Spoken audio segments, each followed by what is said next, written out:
अस्सलाम वालेकुम नाज़रीन, आप देख रहे हैं प्रोग्राम गोया और मैं हूं अरसलान खालिद। आज के प्रोग्राम में हम बात करेंगे इस वक्त एक जो ब्रॉडशीट का मामला बड़े अरसे से चल रहा है और ब्रॉडशीट पर कई हुकूमत तनकीद करती नज़र आ रही है अपोजिशन पर, और अपोजिशन कहीं ना कहीं इस सारे मामले पर हुकूमत पर तनकीद करती नज़र आ रही है। लेकिन as a matter of fact अब जो बरतानवी अदालत का फ़ैसला है उसको जो पाकिस्तान की दरख्वास्त थी वो कबूल की गई है और वो थी इस फ़ैसले को पब्लिक करने की। और अब कहा जा रहा है कि बहुत सारी चीज़ें बड़ा वाज़े तौर पर अयां हो जाएंगी, बहुत सारी चीज़ें सामने आ जाएंगी। क्या माजी की डील्स रहीं, उनकी कीमत क्या रही, किस तरह से ये डील्स होती रहीं, ये तमाम तर चीज़ें इस ब्रॉडशीट के मामले में सामने आ जाएगी। इससे पहले हम देख रहे हैं कि कावे मूसवी के जो सरबराह हैं इस ब्रॉडशीट के, उनके कई इंटरव्यूज़ हैं, उनमें मुख्तलिफ मामलात हैं। वो मुशर्रफ दौर से लेकर अब तक की मुख्तलिफ़ चीज़ों की बात करते हैं। सबसे पहले जब ये मामला आया तो शरीफ ख़ानदान या एक फ़र्द जिसने कोई रिश्वत की पेशकश की, यहाँ से ये मामला शुरू हुआ और फिर इसमें मुख्तलिफ मुलाकातों का तज़किरा, यहाँ तक कि शहजाद अकबर साहब की मुलाकात और फिर उस मुलाकात में एक शख्स जिसके कमीशन मुबैना तौर पर मानने की बात।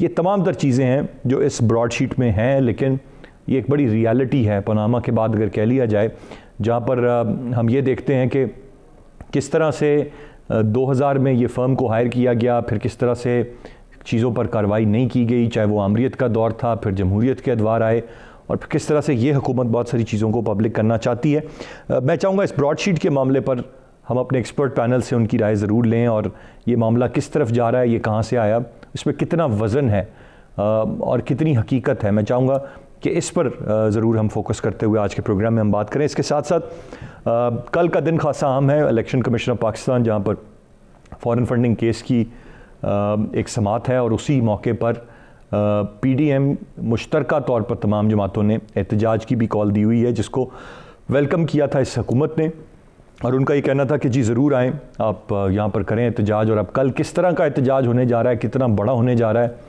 ये कल का दिन यकीनन इस पे ख़ासा अहम रहेगा, जहाँ पर हम देखेंगे एक तो ये समात किस तरह से आगे बढ़ेगी, और फिर अपोजिशन कितना बड़ा शो पुटअप करने में कल के दिन में कामयाब होती है और हुकूमती मशीनरी किस हद तक हरकत में आती है या फ्री हैंड दिया जाता है। ये बड़ा सिग्निफिकेंट है। मैं चाहूँगा साथ साथ हम सेकंड हाफ में प्रोग्राम में इस पर भी बात करेंगे। गेस्ट पार्टिसिपेंट्स का तारुफ कराता चलो। प्रोग्राम में हमें ज्वाइन किया इफ्तिखार शाजी साहब ने, सीनियर जर्नलिस्ट हैं, ब्यूरो चीफ़ हैं डॉन न्यूज़। बहुत शुक्रिया सर आपके वक्त का।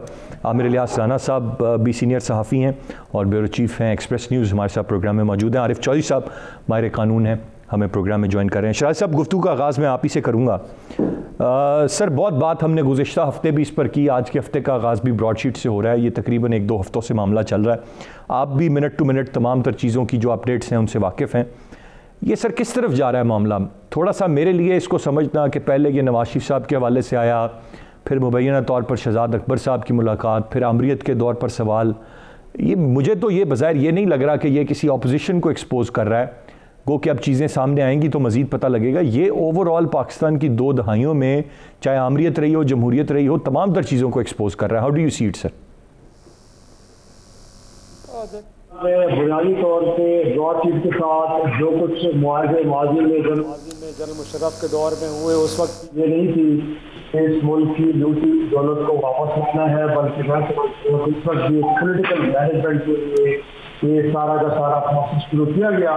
तो आपको याद होगा कि उस वक्त भी कहा जाता कि पहले मरहले में कुछ लोगों की फहरिस्त दी गई और बाद में बहुत सारे लोग जब मैनेज हो गए, उनमें से कुछ लोगों के बारे में कहा गया कि उनके बारे में मामला को आगे नहीं करना। और यही बात और मसावी साहब ने अपने कही है कि उस वक्त के जो वज़ीर दाखिला थे वो उनका इशारा आप चिड़काओं साहब की तरफ था कि उन्होंने कुछ के असासे मुल्क या अकाउंट्स मुंतरिक भी कराए, बाद में कहा गया कि ऐसा करना उनके मामले में आगे नहीं बढ़ना। तो मैं समझता हूँ कि उस दौर में भी इस एक्सरसाइज का जो मकसद था वो इतना पाकिस्तान के अवाम के मफाद में नहीं था। और उसके बाद तो फिर देखा गया है कि जब तरफ दौर खत्म हुआ, उसके बाद की पार्टी की गवर्नमेंट आई या फिर नवाज शरीफ साहब की हुकूमत आई 2013 से 18 तक, बुनियादी तौर पर ये तो 2 हुकूमतें थी जो समझती थी कि ये सारा का सारा प्रोसेस उनके खिलाफ इनिशिएट किया गया है।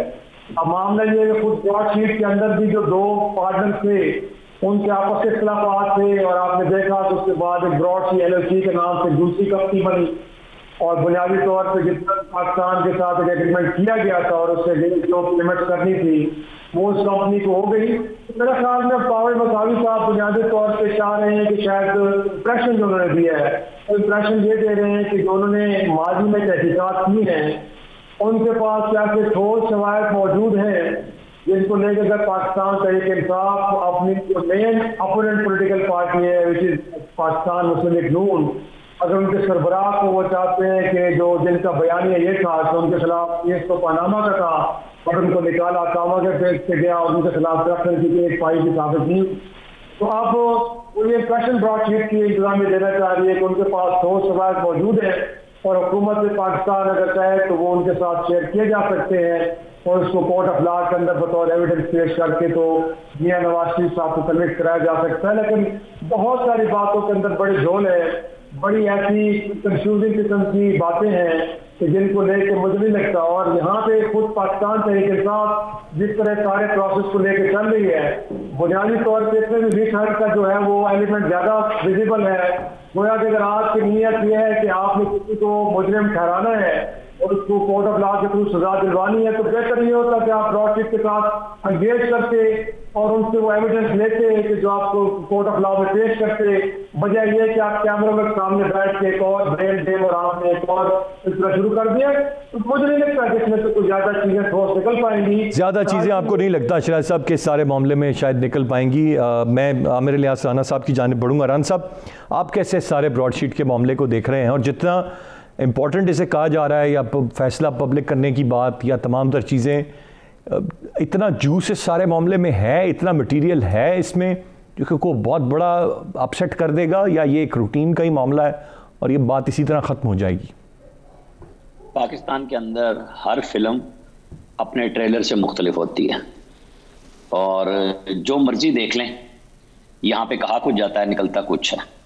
जनरल मुशर्रफ के दौर में जब ये मुआहदा किया गया तो उस वक्त प्रोसिक्यूटर जनरल थे फारूक आदम और चेयरमैन नैब थे जनरल अमजद, और फिर मुशर्रफ के दौर में ही 2003 में ये मुआहदा मनसूख कर दिया गया। तो जनरल अमजद, बाद में आने वाले चेयरमैन मुनीर हफीज़ और खालिद मकबूल, तीनों 3 स्टार जनरल थे। तीनों ने लंदन में जाके आर्बिट्रेशन में पाकिस्तान के हक में गवाही दी और जो फारूक आदम पीजीए थे, प्रोसिक्यूटर जनरल थे, उन्होंने नैब के खिलाफ, जिस नैब से उन्होंने मुआहदा खुद बैठ के करवाया था, उसके खिलाफ गवाही दी और वही गले पड़ी। और फिर ये केस चलता रहा और $500 मिलियन जुर्माना हुआ, जिससे नवाज शरीफ की इस हुकूमत में आके अपील की गई और $20-25 मिलियन पे जुर्माने पे वाक़ई बात ख़त्म हो गई। जो चोर था, जिसके बारे में इल्ज़ाम लगाया गया कि वो 2012 में रिश्वत ऑफर कर रहा था, और फर्म के हेड एक दिन कहते हैं वो उनका भतीजा था, भांजा था, अगले दिन कहते हैं मुझे नहीं पता वो था या नहीं था, और फिर कहते हैं वो था। फिर पहले उन्होंने शहजाद अकबर को फंसा दिया, फिर शहजाद अकबर को क्लियर कर दिया। वो कहीं किसी एक बात पे तो टिक ही नहीं रहे। हुकूमत पाकिस्तान भी चूना लगवा चुकी कि एक कंपनी को जुर्माना अदा किया, पता लगा कि जी लंदन में वो तो फ्रॉड कंपनी थी, आपने पैसे उसे दे दिए। अल्लाह जाने इस वतन अजीज़ के पास कितने ऐसे फालतू पैसे हैं, क्योंकि जिस दिन ये पेमेंट पब्लिक हुई कि नैब के अकाउंट से, नैब के नाम पे, और इमरान खान साहब की काबीना ने पिछले साल इसको मंजूर भी किया पैसे को और बमाए सूद इसको पे कर दिया। तो नैब की तरफ से प्रेस रिलीज में ये कहा गया कि जिन लोगों ने अपीलों में और वकला ने इसमें लाखों डॉलर लिए हैं उनके खिलाफ भी हम केस बनाएंगे। अब ब्रॉडशीट के अच्छा राना साहब, ये इसलिए है कि एक तो पेमेंट कर दी गई और अब चूंकि वो पेमेंट हो गई है 31 दिसंबर 2020 वाली पेमेंट का भी अगर हम हवाला ले लें, ये वजह है कि इसको इतनी अहमियत दी जा रही है और हुकूमत अब ये वो पेमेंट के चक्कर में इसको ओवरकम करने के लिए कि जी नहीं बड़ा कुछ इससे निकल रहा है और चीजें यहाँ गेम कुछ ये हुई ना कि मियां नवाज शरीफ की पार्टी की तरफ से वो आ गया ना कि जी उनके फ्लैट्स को अटैच नहीं किया लंदन हाई कोर्ट ने, लिहाजा ये हमारी जीत है। अच्छा, जब ये जीत नजर आती है तो वफाकी हुकूमत बगैर सोचे समझे बुखला गई और मैदान में कूद पड़ी और शहजाद अकबर साहब मतलब रोजाना की बुनियाद पे उनका काम फिर शुरू हो गया प्रेस कॉन्फ्रेंसों का। बिल्कुल करें, एहतसाब भी करें और जिस किसी ने कौमी खजाना लूटा है उसको सजा तक पहुंचाए। बात तो ये है, लेकिन यहाँ पे तो ये सिर्फ प्रेस कॉन्फ्रेंसों की हद तक काम हो रहा है और वो साहब जो कुछ किए बगैर 4 अरब रुपए से ऊपर जुर्माना भी वसूल कर चुके, वो फिर लाइमलाइट में आ गए, सब उनके दीवाने हो गए और उन्होंने ना मिलिट्री को छोड़ा उसमें और ना सरकारी इस हुकूमत को कि जी वो वफद आया हुआ था और उनमें से बंदों ने आके मुझसे कमीशन मांगी। अब धूल तो हर तरफ से उड़ चुकी है इसके अंदर, मट्टी किस किस के चेहरे पे है ये तो वक्त बताएगा।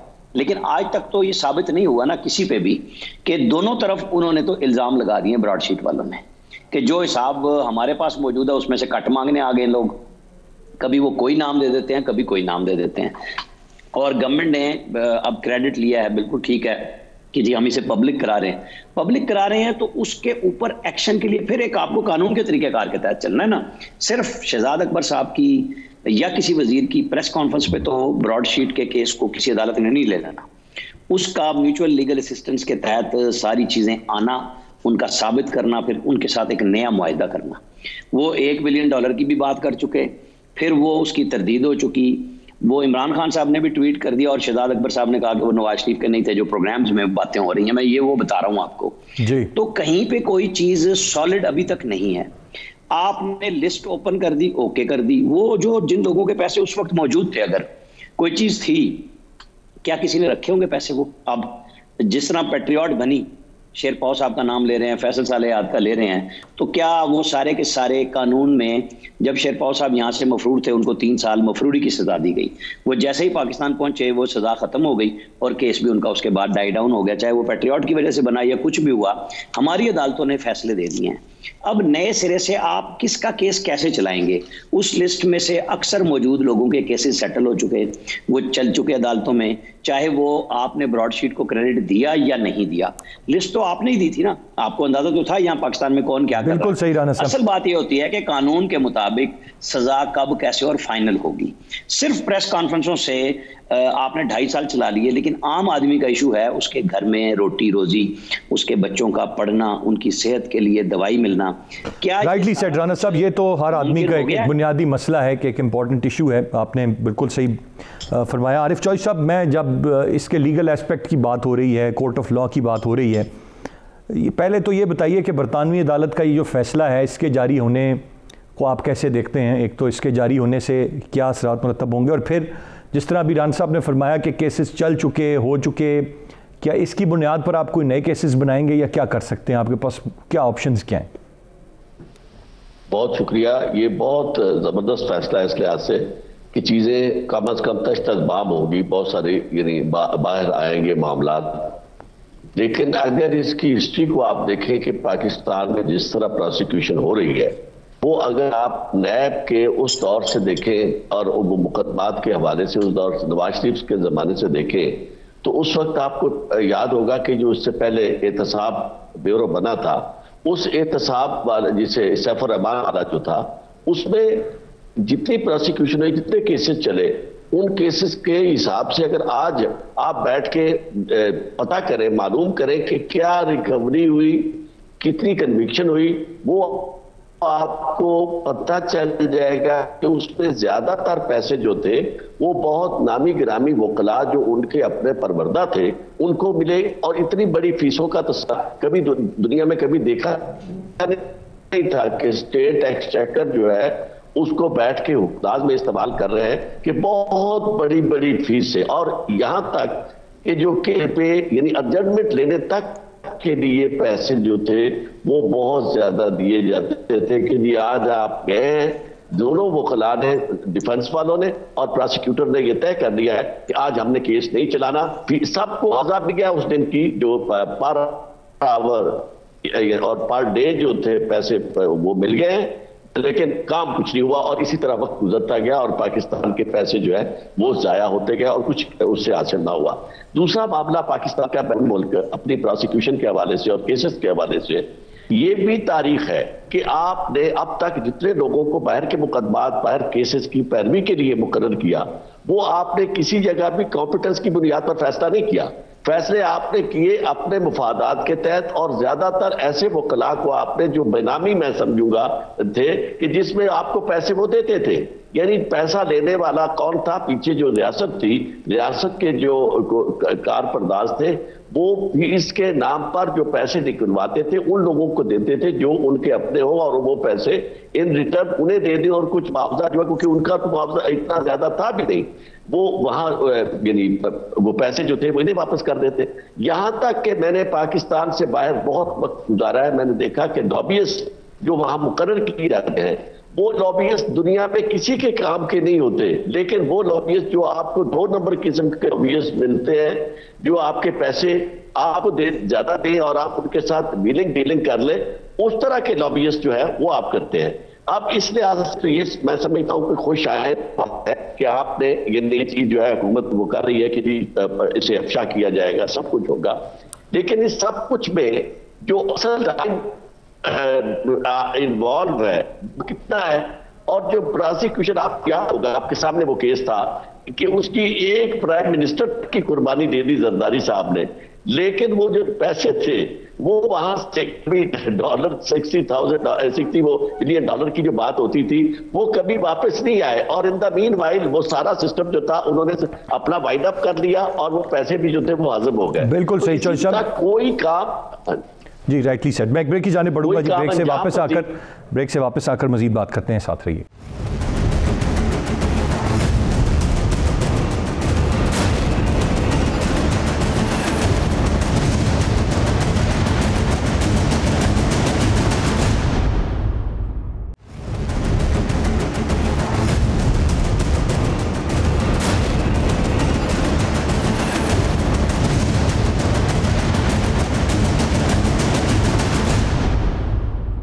जी वेलकम बैक।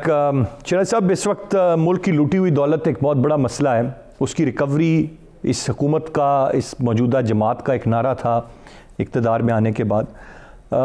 इस वक्त बहुत सारे इंपॉर्टेंट इश्यूज़ जो अभी राना साहब ने भी जिनकी तरफ जिक्र किया था, आम आदमी के मसाइल हैं, जो रोज़मर्रा के बेतहाशा मसाइल हैं, इस वक्त जो गवर्नेंस के इश्यूज़ हैं, लेकिन बात हम ब्रॉडशीट की कर रहे हैं गुज़िश्ता 2-2.5 हफ्तों से। इशू ये है, अब सवाल ये इम्पॉर्टेंट है कि अगर मुल्क की रकम लूटी गई है तो इस पर बात होनी चाहिए।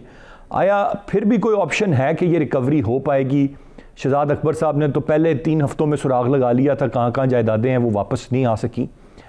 अगर एक चीज़ हम नहीं कर पाते या नहीं कर सकते या उसकी पॉसिबिलिटी नहीं है, तो फिर इतना वक्त हम उस चीज़ पर क्यों बर्बाद कर रहे हैं? आगे क्यों नहीं उससे हम बढ़ते, या क्यों नहीं कोई वे फॉरवर्ड हम ढूंढते कि रिकवरी का भी कोई तरीकाकार, कोई मैकेनिज्म हमारे पास हो जाए? या सिर्फ हम कभी ब्रॉडशीट तो कभी कोई और जावियों से ये जानते रहेंगे कि पाकिस्तान का पैसा कैसे बाहर गया, ना रिकवरी है, ना सज़ा है, ना कौमी ख़जाने में कुछ वापस है?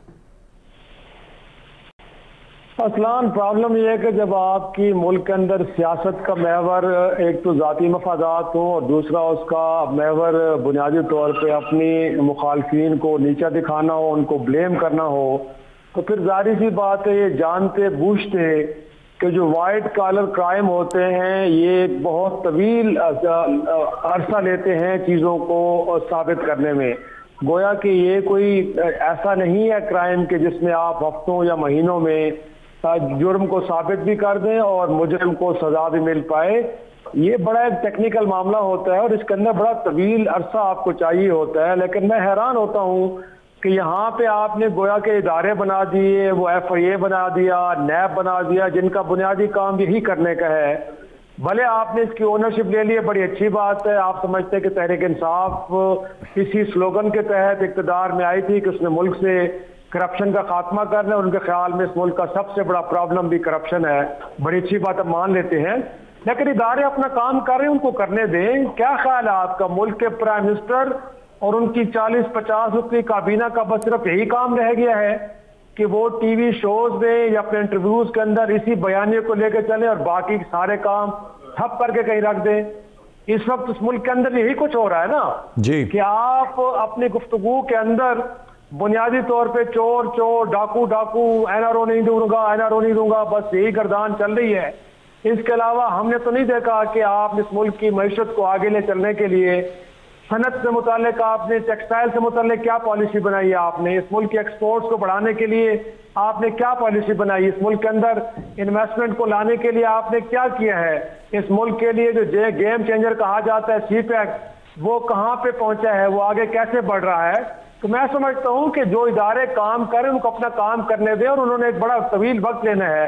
पहले तो आपने मुल्क के अंदर इन लोगों के खिलाफ केसेस चलाने हैं और उनको स्टैब्लिश करना है, और उसके बाद जैसे इमरान खान साहब और उनकी टीम फरमाती है कि पैसा मुल्क के अंदर नहीं है बल्कि दीगर ममालिक के अंदर मुंतकिल हो चुका है इन्वेस्टमेंट की शक्ल में, तो वहां की अदालतों को भी जाके आप जब तक मुतमईन नहीं कर पाएंगे, आप ये सुहाने ख्वाब भी देखते रहेंगे कि ये पैसा वापस आएगा।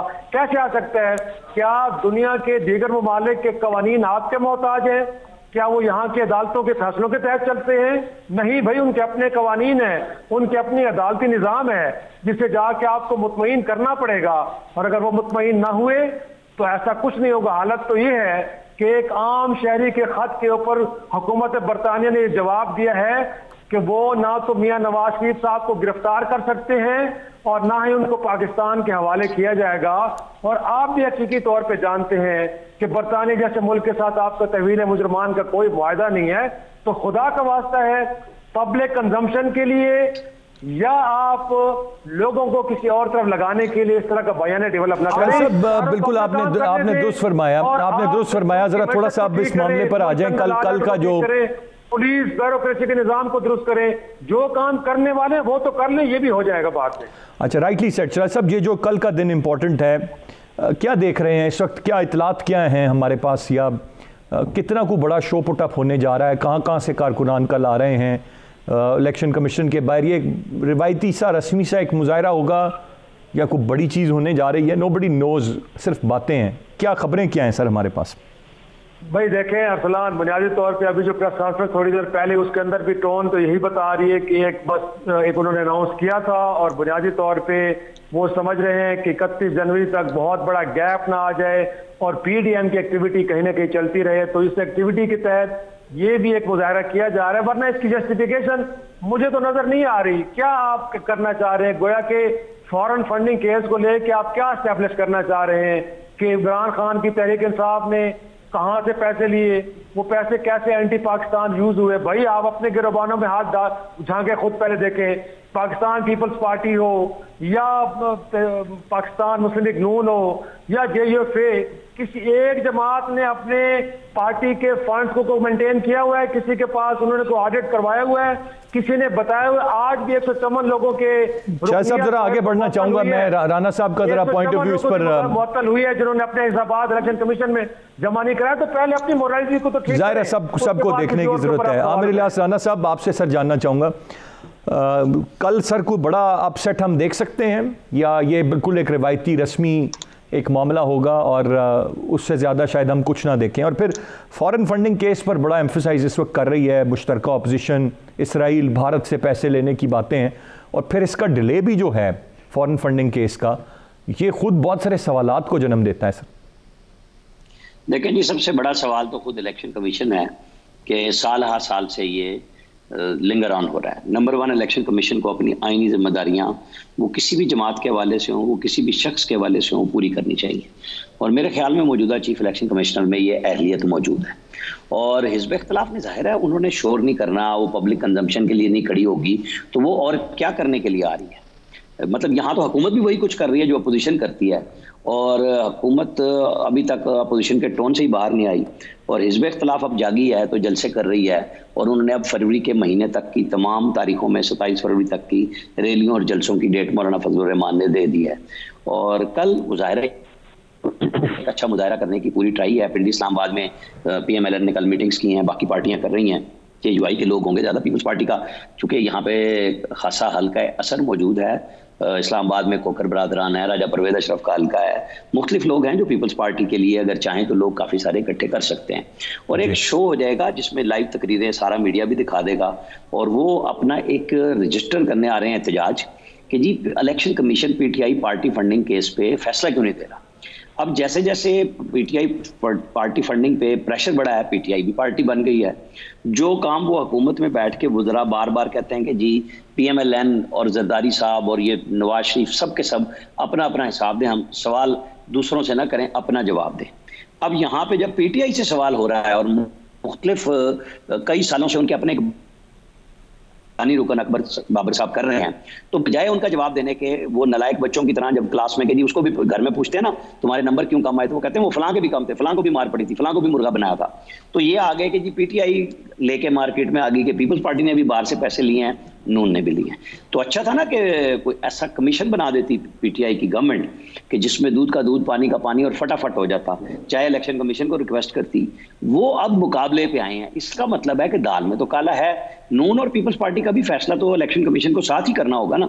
जब वो पीटीआई का फैसला दे लेगा तो ऑटोमेटिकली फिर पीटीआई मैदान में खड़ी होगी और हर एक के पास हाई कोर्ट में जाने का ऑप्शन है, हाई कोर्ट के बाद सुप्रीम कोर्ट में जाने का है। ये तो नहीं है कि कल इलेक्शन कमीशन फैसला दे दे तो परसों कोई सारी चीजें खत्म हो जाएंगी। हाँ, प्रेशर मौजूद है और हिज़्ब इख्तिलाफ इसी प्रेशर को इस्तेमाल करने में आ रही है। लेकिन राना साहब एक चीज जो देखें, फॉरेन फंडिंग का होना एक डिफरेंट एंगल है, लेकिन यहाँ पर जहाँ भारत और इसराइल से फंडिंग की बात आती है, मैं आपको बता रहा हूँ असल ये भारत इसराइल पे फंडिंग उन्होंने कह दिया कि वो एजेंट्स ने ली होंगी और एजेंट्स क्या हैं वो पीटीआई के दफाते रहे। तो ये बात तो अब इलेक्शन कमीशन में ही सारी आएगी ना, क्योंकि भारत इसराइल वो इशू है जिसको हुकूमत भी कैश करती है, जिसको हिज़्ब इख्तिलाफ भी कैश करती है और बेवकूफ़ बनाने की कोशिश करती है लोगों को। और लोगों को समझ है कि कौन काला बाग दिखा रहा है और कौन सफेद बाग दिखा रहा है, कौन रियासत मदीना में हकीकी तौर पे काम कर रहा है, किसकी जेब से पैसे निकल के चले गए हैं। पहले कहते थे डॉलर की कीमत बढ़ाने से इंडस्ट्री बढ़ेगी, फलां हो जाएगा। अब कहते हैं डॉलर की कीमत बढ़ने से बिजली की कीमत भी बढ़नी है, हर चीज़ बढ़नी है। असल इशू ये है कि कोई प्लान किसी के पास नहीं है इस पाकिस्तान को चलाने के लिए। हुकूमत डे बाई डे काम कर रही है। यूटिलिटी स्टोर की अभी खबर आई है कि उसके चेयरमैन को बरतरफ कर दिया। अच्छा आप बताएं, ये हुकूमत एमडी ला रही है, चेयरमैन ला रही है, एक दूसरे के ऊपर वो इल्जाम लगाते हैं कि इसने कमीशन लिया, इसने ठेका दिया। ये क्या काम हो रहा है? किसी चीज में कहीं कोई एक शफाफियत नाम की चीज मौजूद है? पहले पीटीवी का देख लें, क्या तमाशा बनाया है। बिल्कुल सही आंसर। और बड़ी जोश से कैबिनेट ने नईम बुखारी साहब को लिया, लेकिन जब अताउल्लाह कासमी के नाम का भूत नजर आया तो फौरी रात को सर्कुलेशन समरी के जरिए नईम बुखारी को फारिग कर दिया। मतलब कहीं कोई सोच के फैसला करने वाला यहाँ बैठा हुआ है। इनको कुछ दिनों के सवाल बिल्कुल वजह हैं और ये सवाल हर किसी की जुबान पर हैं, इनके जवाब यकीनन हमें नहीं मिल रहे। एक ब्रेक की जाने पड़ेंगे, ब्रेक से वापस आकर इस पर मजीद बात करते हैं, साथ रहिएगा।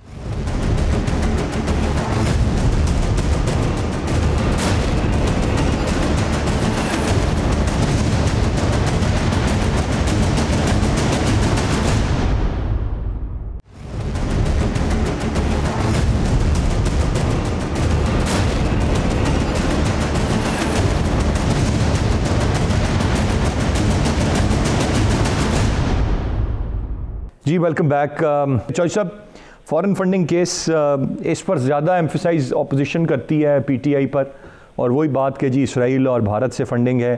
मैं नहीं कहता कि फंडिंग किधर से है किधर से नहीं है, नोबडी नोस जब तक जजमेंट नहीं आती, लेकिन जिस तरह से पीटीआई इसको छुपाने की या बहुत सारे केसेस को दबाने की कोशिश करती है, या जिस तरह खान साहब की ज़ुबान पे कभी बीआरटी का नाम ही नहीं आता, तो फिर ये चीज़ें सवाल पैदा करती हैं कि कहीं ना कहीं तो दाल में कुछ काला है। देखिए अरसान साहब, जहाँ तक इस बात का ताल्लुक है कि जनाब फंडिंग जो है वो इसराइल से हो रही है, इंडिया से हो रही है, ये वो बातें हैं कि जो आप समझे कि हमारा एक कौमी बयानिया बन चुका है, और आज नहीं, आज से कई साल पहले से यही चलता आ रहा है। जब से ये पाकिस्तान में सिलसिला शुरू हुआ है इक़्तिदार की चीना जब्ती का, उस वक्त से हर एक जो है जो इक़्तिदार में होता है वो दूसरों को कहता है कि ये भारत नवाज है, ये इसराइल का एजेंट है। इस मामले में तो मैं समझता हूं कि सब एक है, इस मुतहद है। फंडिंग जो है वो उसको साबित करने के लिए ये बड़ी इंपॉर्टेंट बात है जो अभी कही जा रही थी कि अगर फैसला वक्त पर कर दिया जाए किसी भी केस का, तो उससे सारी चीजें कम अज कम सामने आ जाती हैं, और दूसरा किसी को एहतजाज करने की जरूरत में पेश नहीं आती। या अगर कोई एहतजाज करता भी है तो सब लोग कहते हैं कि जनाब अब क्या रह गया है, अदालतों के दरवाजे खटखटाए। हमारे यहाँ तो बदकिस्मती ये है कि एक दो चीजें आप ज़हन में रखें। एक तो ये है कि इस सब कुछ को अगर हम इंडिया और इसराइल की तरफ ले जा रहे हैं तो हमें ये भी देखना होगा कि क्या इस वक्त जो हमारा जहाज जो जिस तरह रोक लिया गया वहां मलेशिया के अंदर, ये भी इसराइल की साजिश थी या इसमें इंडियन एजेंडा था? मलेशिया तो हमारे साथ एक बड़ा बराबर मुल्क है, उसकी तो हम मोहब्बत की बातें करते हैं कि सीधे उसके पढ़ते हैं, उसमें कहीं हमने अपने आप को वहीं पे मतलब यानी साबित अगर करना है तो उसके लिए अपने आवाज से करना होगा। आप ये देखें कि ये पैसा लीज के जहाज जो थे वो चल रहे थे, यानी कोरोना के दिनों में आपको उन जहाजों की लीज मनी पे करने की क्या जरूरत थी? वो जहाज वापस किए जा सकते थे कि जब कोरोना खत्म होगा तो उस वक्त। तो इस तरह मैं ये दोनों चीजों को अगर देखूं तो ये फंडिंग वाला मामला एक तो बिल्कुल रवायती वो ल्यूक वॉर्म जो एटीट्यूड है कोर्ट का, चाहे वो ये ट्रिब्यूनल है इलेक्शन वाला, ये ट्रिब्यूनल से आगे कोर्ट की हैसियत है उनकी, तो इलेक्शन कमीशन को कम से कम फैसला करना चाहिए था। और दूसरी बात यह है, मैं आपको जो आपका सवाल मेन है कि क्या इससे कोई इंपैक्ट भी होगा, इंपैक्ट तो मैं समझता हूं कि यहां किसी भी एहतजाज का नहीं है, चाहे वो कितना बड़ा वाकया हो, उस पे अब वाकयात एक से बढ़कर एक आ रहा है और चूंकि नतायज कुछ नहीं निकल रहे।